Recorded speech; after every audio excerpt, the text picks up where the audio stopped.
Hey everyone, here I am again with some new markers. I know I've been showing a lot of new products lately, but I've been getting quite a few requests to try out different markers. It really feels like there's a bit of a marker craze going on right now, but this time it's actually something new because I've never used alcohol markers before, so I'm both super excited and kind of terrified all at once. Let's start by opening this beautiful box, and later on I'll explain why I decided to give these markers a try in the first place. So first things first, this is a set of 120 Sanjoki professional art markers, and they come in a really handy canvas bag with a shoulder strap, which I genuinely love.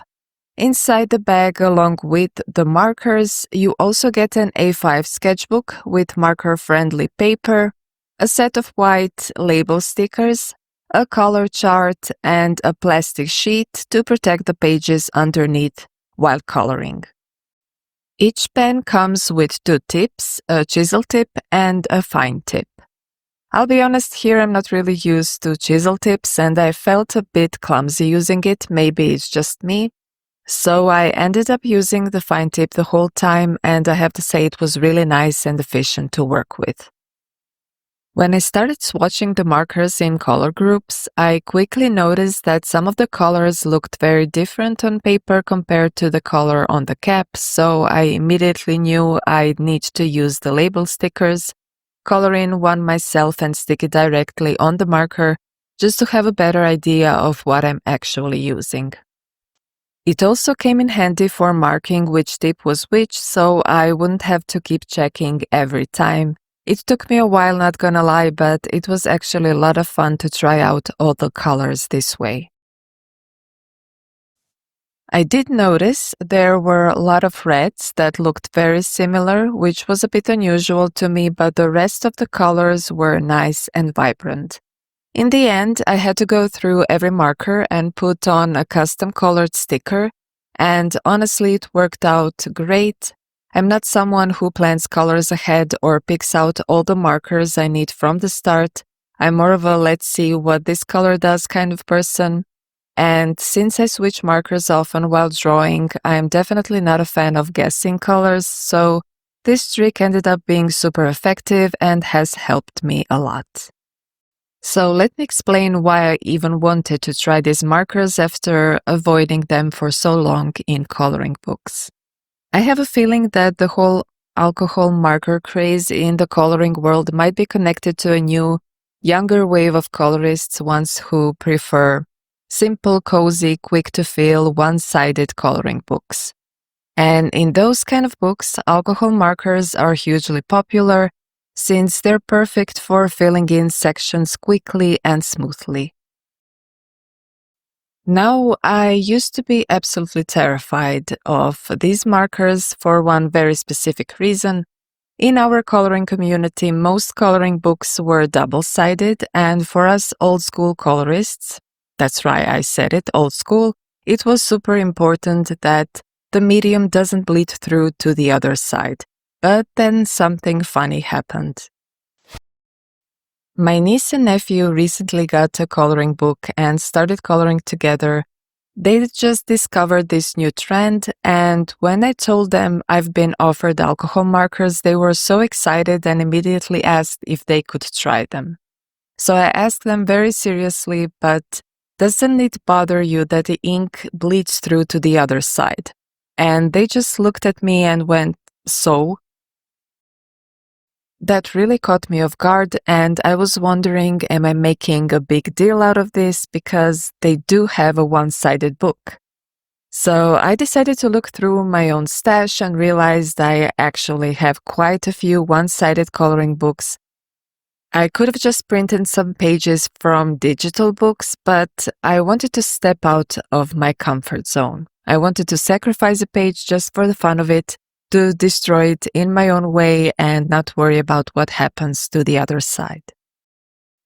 I also didn't want anything overly complicated for my first try, just something simple to explore how these markers behave. And I found the perfect thing, a beautiful book I hadn't touched in a while, Floral Wonderland by Rachel Reinert. It has large floral illustrations, perfect for experimenting and just playing around with color. Normally, when I try something new in coloring books, I'm usually pretty relaxed about it. I actually like learning, and I know that trying new things is the best way to grow. But with alcohol markers, well, I had a bit of a mental block. I've seen lots of people use them in coloring books, and it's always this smooth, satisfying blending like watching butter melt, but my hand just doesn't move that way. I naturally lean toward short and quick movements. I love filling in details, but in a very fast and alternating kind of rhythm.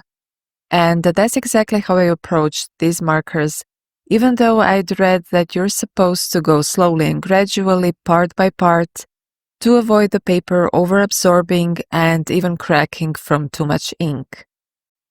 Of course, I didn't forget to put a protective sheet underneath, although full honesty, it did shift a little while I was working and the second page got a bit colored, but those are the risks of trying something new. Still, I was being cautious. I started with lighter colors and accepted from the beginning that I'd probably have visible strokes and lines and that my coloring wouldn't be perfectly smooth. That was fine by me. I ended up really enjoying the pinks and some of the dark reds and purples, so I just went with the flow, filling in the page without a real plan, no fancy techniques, just playing around with shadows and letting my hand move naturally. I also decided to leave the black outlines as they were, even though I usually cover them. You will see later that I did try the white gesso method on a small part of the coloring book, which is supposed to help hiding the black lines. But since I have zero experience with gesso and alcohol markers, I had this feeling that it might dry out the marker tips or even damage them, because gesso has a kind of toothy texture, and I really didn't want that. Plus, it was important for me to see how the markers behave directly on the paper without any extra layers of other medium. So I left the black lines for now and figured I could just tone them down later with acrylic markers here and there once the coloring was finished.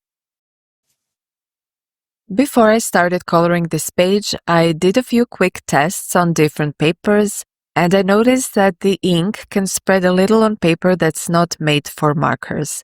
It's definitely a paper issue because in the sketchbook that came with these markers, that doesn't happen at all. So I was a bit more careful while coloring this page, although I did go over the lines here and there, but that's totally on me. I'm still not used to markers, and sometimes I try to blend too much, which just floods the paper. I can say that alcohol markers can actually create a very artsy look depending on how you use them, but still too much blending outside the lines just doesn't look great, so I tried not to go over the same area too many times. I kind of prefer doing 1 or 2 quick layers, letting it dry a little and then going back to finish that section later. Luckily, these markers dry really fast, so that wasn't a problem.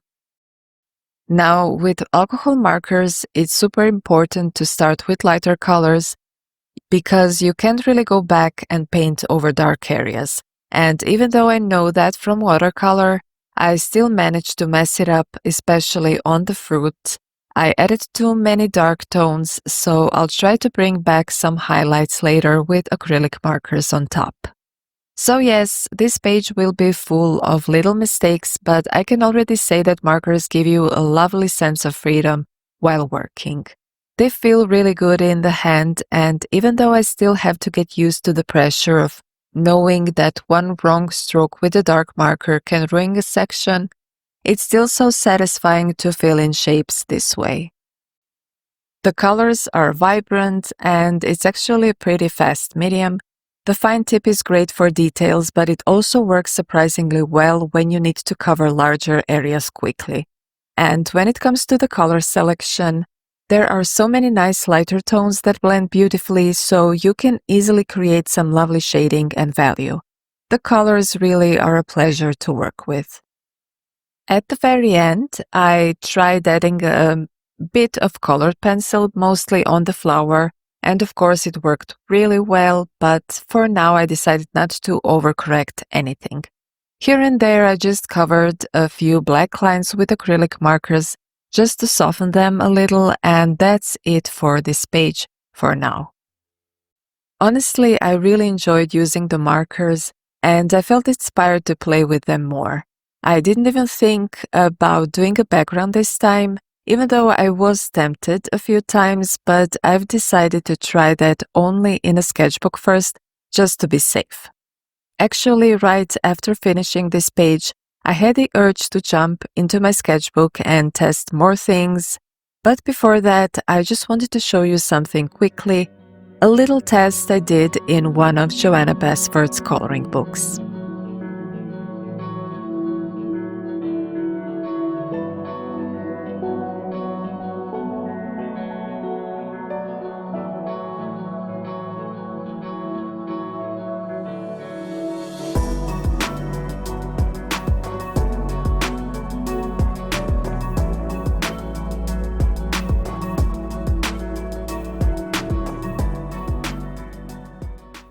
I covered a small part of the page with white gesso and tested alcohol markers over it.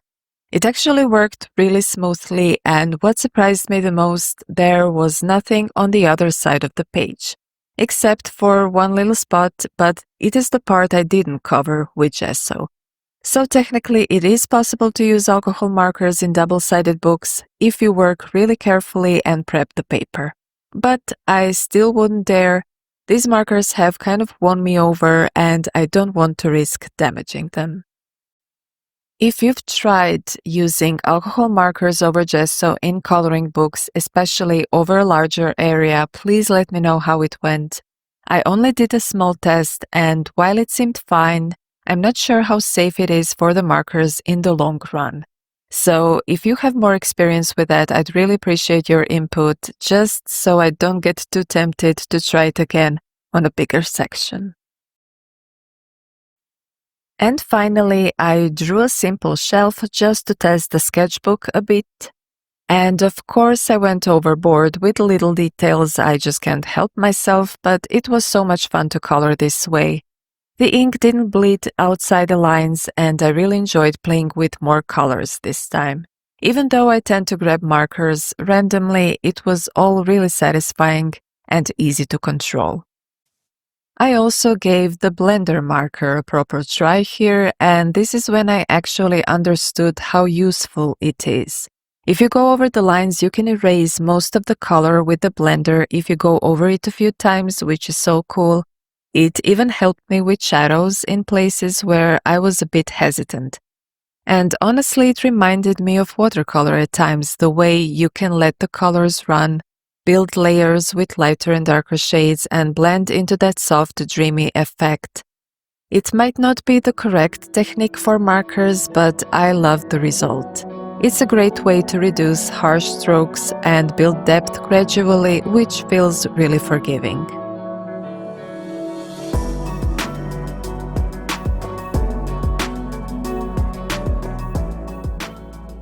And finally, I'd like to show you a page that my nephew and niece colored together.